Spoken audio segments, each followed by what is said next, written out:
Hello guys, आज हम start करेंगे स्पर्मेटोजेनेसिस। आज हम स्पर्मेटोजेनेसिस को बिल्कुल बेसिक से एडवांस समझेंगे कि स्पर्मेटोजेनेसिस कहाँ होता है, कैसे होता है, कितने दिन में होता है। तो अगर आप कोई भी एग्ज़ाम की तैयारी कर रहे हो, चाहे बोर्ड एग्ज़ाम की तैयारी कर रहे हो या फिर कोई कंपटीशन एग्ज़ाम की तैयारी कर रहे हो, तो ये वीडियो आपके लिए बहुत ज़्यादा इंपॉर्टेंट होने वाली है। चलो स्टार्ट करते हैं। तो देखो, स्पर्मेटोजेनेसिस क्या होता है? Formation of the sperm in male के अंदर जो स्पर्म फॉर्मेशन होता है उस प्रोसेस को हम कहते हैं स्पर्मेटोजेनेसिस। ठीक है। अब मेल के अंदर ये स्पर्मेटोजेनेसिस कहाँ होती है? टेस्टिस के अंदर क्या होती है? सेमिनिफेरस ट्यूब्यूल्स होती है, उनके अंदर क्या होता है? स्पर्मेटोजेनेसिस होता है। तो जो सेमिनिफेरस ट्यूब्यूल होती है उनके अंदर होता है स्पर्मेटोगोनिया, जो 46XY होता है। इसके अंदर माइटोसिस होता है और ये बनाता है प्राइमरी स्पर्मेटोसाइट। प्राइमरी स्पर्मेटोसाइट पे क्या होता है? 46XY होता है। ठीक है। अब प्राइमरी स्पर्मेटोसाइट पे मियोसिस 1 होता है और बनाते हैं 2 सेकेंडरी स्पर्मेटोसाइट्स, एक 23X एक 23Y। अब इस सेकेंडरी स्पर्मेटोसाइट में मियोसिस 2 होता है। मियोसिस क्या होता है? रिडक्शनल डिवीजन होता है। ठीक है। अब मियोसिस 2 होता है और ये क्या बनाता है? सेकेंडरी स्पर्मेटोसाइट 4 स्पर्मेटिड्स बनाता है, दो 23X और दो 23Y।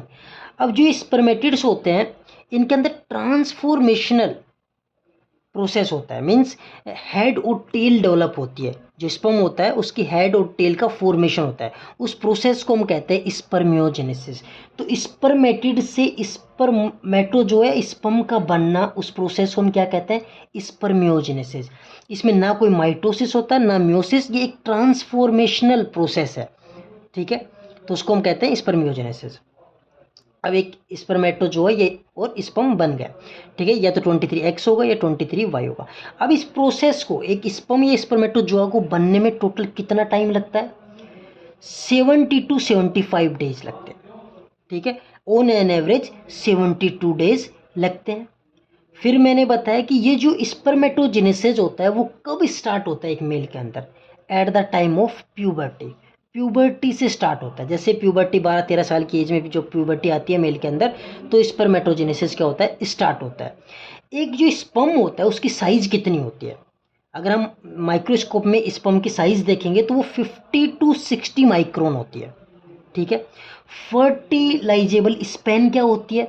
एक स्पर्म की जो फर्टिलाइजेबल स्पेन होती है वो होती है 48 से 72 आवर्स। ठीक है। बेस्ट ऑप्शन होता है 72 आवर्स। ठीक है। अब total time taken to form a mature sperm, देखो ये जो प्रोसेस होते हैं उसमें एक स्पर्म बनता है, उसमें लगते हैं 72 डेज ऑन एन एवरेज। ठीक है। 72 75 डेज। ठीक है।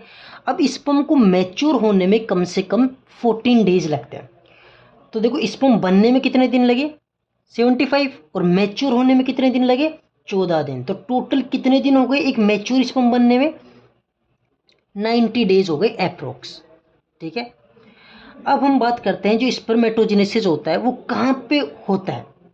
ठीक है। वो अभी मैंने आपको बताया सेमिनिफेरस ट्यूब्यूल्स के अंदर होता है, टेस्टिस के अंदर। ठीक है। स्पर्म अटेन मैच्योरिटी इन, जो स्पर्म होता है वो मैच्योर कहाँ पे होता है? मैच्योरिटी कहाँ अटेन करता है?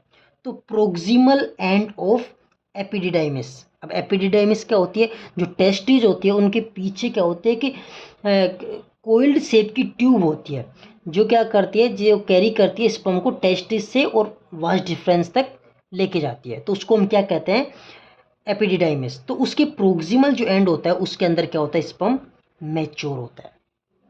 ठीक है। तो आज के लिए इतना ही गाइस। अब मिलते हैं हम नेक्स्ट वीडियो के अंदर। अगर आपको मेरी वीडियो पसंद आई हो तो प्लीज़ चैनल को सब्सक्राइब करें, लाइक करें, कमेंट करें। Thank you.